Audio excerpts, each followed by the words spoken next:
Z, you want to be in the video? You want to be in the video? People like my armpits. Yeah. People comment all the time about my armpits. Okay. Ready? That's making it in the video for sure. Oh yeah, that's... No, you talking about people liking your armpits? Oh, not the armpits themselves, just me talking. Very meta. All right, hello and welcome. Welcome to my new bedroom. Now, if you're familiar with my channel, you know that this is different. Same combination of stuff, but totally different setting. And that is because my husband and I just moved into a new house. And I figured that was the perfect reason and perfect opportunity for me to talk to you about how to optimize your bedroom so that you can have the best sex, more sex, and actually feel more connected to your partner and deeper into your connection. Like, how do you actually set up your bedroom to support the kind of sex that you want to be having, whether that's like your kinky sex dungeon or like your sacred sex temple? So what you may not know is that your bedroom can be getting in the way of your sex life. It can be causing you to have less frequent sex or less quality sex or feel disconnected from your partner. And so today I'm going to show you how to set up your bedroom so that you can have the kind of sex you want to be having, the frequency of sex you want to be having, and so that there's no distractions or things that are preventing you from having the best sex life ever. And I'm going to do that by setting up my bedroom so you can see how I set mine up to optimize the lovemaking that happens within. And we're going to be doing that by getting a king mattress. After 5 years of sleeping like all over each other, my husband and I have decided it's time for us to take a little bit more space. And we also want to get a soft mattress. We're side sleepers, and I didn't realize that having a firm mattress can actually be painful on your shoulders if you're a side sleeper like me. So anyways, all great information. We got to find a mattress that supports the way we sleep, a mattress that supports the way that we make love, and a bedroom that fits and puts it all together. I was just thinking my like sex related theme music would be Sex With Me So Amazing by Rihanna. Everybody wants to sing the Let's Talk About Sex song, which like I guess makes sense because I do talk about sex, but I just like to think sex with me so amazing, you know. Also, it's like very mysterious. She's like vodka and a water and a lemon and a few other things that I cannot mention. Like, what's Rihanna bringing with her beyond those things? What else is getting involved? I still don't know where we're going. The reason that the bedroom is so vital is that the bedroom is a sensual, aka sensory experience. So not only is it the physical space that sex and romance and intimacy and sleep are all happening in, but it's also an experience for your eyes, for your nose, for your ears, for your skin. And so a lot of people talk about women are like sensual creatures, right? But what they miss is that we're all sensual creatures. All of us have 5 senses that we're constantly experiencing the world with.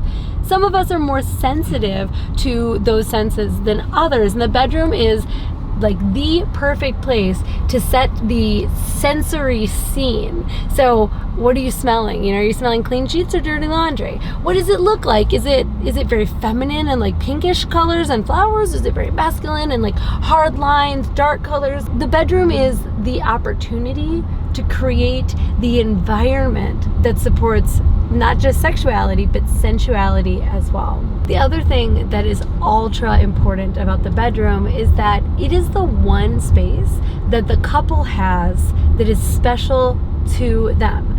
Now, a lot of people don't get to or haven't set up their bedroom to be just special, just exclusive to them. You know, you have children, you have pets, animals, dogs, like life. You know, if you live in a small apartment, like maybe your bedroom is also your office space, and it's also where you fold all your laundry, and it's also where you do work, and it's also where you read, and it's also where you watch television. And the more things that you do in that space, the less special and exclusive and intimate it is for the couple. And so I think the bedroom is vital. It is of vital importance that it be set up to support the two of you, your intimacy, your romance, your relationship.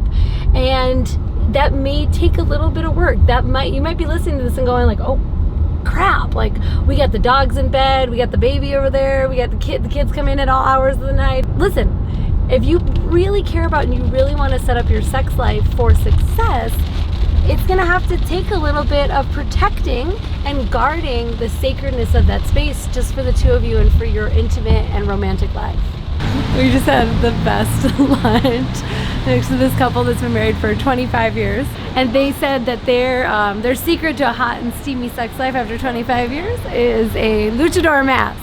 And then he literally pulled out a picture of himself wearing it to prove it. And it was awesome. They were so fresh and excited about their sex life. Oh, and they're on a schedule, Tuesdays, Thursdays, and Saturdays. Not bad. Not bad. Making it work after 25 years, pretty inspiring. Okay, what are the things that actually make up a bedroom? Well, it's a combination of the things that you can see, like wall colors and the actual decorations. It's also what you can feel. So sheets, comforters, like textiles. And then it's the actual physical furniture, and that includes the bed and the mattress. Okay, one of the most ultra critical and often overlooked parts of the bedroom is the lighting. There's a cliche about a woman asking to turn off the lights before bed, but have you ever considered that maybe that's because it's a big bright overhead light and it's just blinding her in her eyes? Or a lot of those overhead lights are just not flattering, they're not sexy. And so if you want to create a bedroom that is conducive to sex, you need to have some soft, indirect lighting that faces a wall and bounces back, or some small like table lights, things that point upward.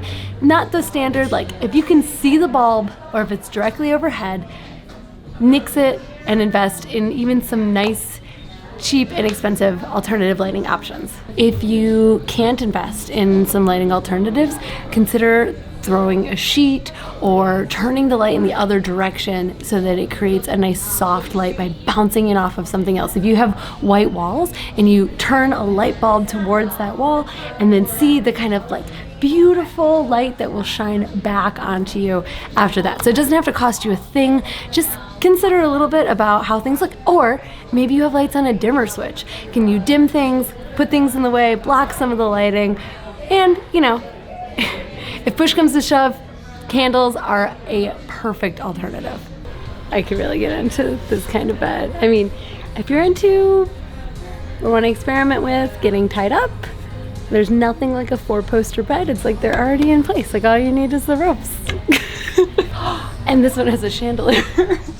I mean, yeah, it violates the rule of seeing the bulb, but for this, I can make some exceptions. All right, so one of the major distractions that keep people from being sexual in their bedroom are screens. So if you have a television in your bedroom, it's sort of like being posted up next to a major road. There's like this constant distraction that can be getting in the way of sexy time. So try removing it for a period of time just to see what it's like, see what it does. And if you can't remove it, try throwing a blanket or a scarf over it so that it's not over there just like tempting you to turn it on and like do some binging on a show. And then there's one other screen, and that is the cell phone. So maybe you're even watching this from bed right now on your cell phone.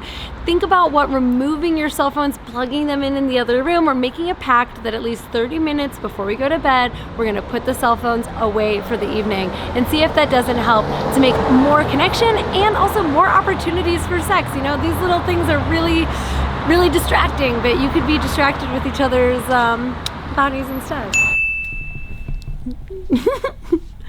Another thing that I've noticed about a lot of bedrooms is that they don't balance masculine and feminine energies. So I myself would love to have a pink bed. I think that would be the best, but it's a little bit too feminine for my husband, and I want to create a balance of masculine and feminine where we both feel really at home, really welcome, really safe, and that, you know, we both feel expressed so that we both can be our best. One other really important factor is your mattress itself. So for me, I like a mattress that has some coils in it because I want some bounce.